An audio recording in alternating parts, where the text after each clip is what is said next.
Because we're going to turn to today's morning memory. And on this day in 1997, Jess, you're going to love this. CBS News reported on an office in California that allowed employees to bring their dogs to work.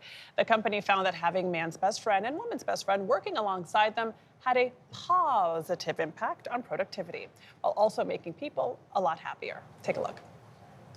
Here a dog, there a dog. Everywhere you look, another dog.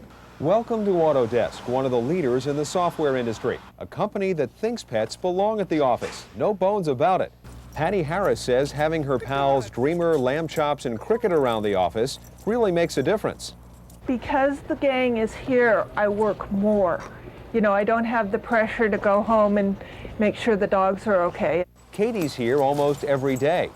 Does Katie like coming to work? She wouldn't let me leave the house without her. Like all of these office dogs, Frida has her own corporate dog tag. Any problems for her adjusting to the work situation?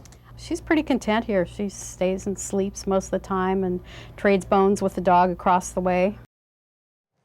I like it. I like it.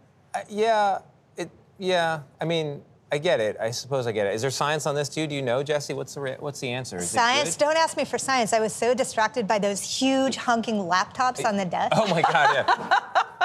Yes. Those two. Yeah. I think dogs can make people happier. You pet them. You can have to walk them once a day, probably, from the office, which is good for energy. Yeah. Look, I mean, happy people or happy workers are more productive workers, I guess, in theory, right? And it comes down to that home office where your dog is all of the time. Yeah. We're back to the positivity of remote work. Well, maybe our executive producer, Shauna Thomas, will let me bring my dog to work, Shauna. Yeah, I think Coco, right? It should be the studio. Lava. Yeah. Lava, not Coco. Oh my God, it looks like a Coco. That pup. She does.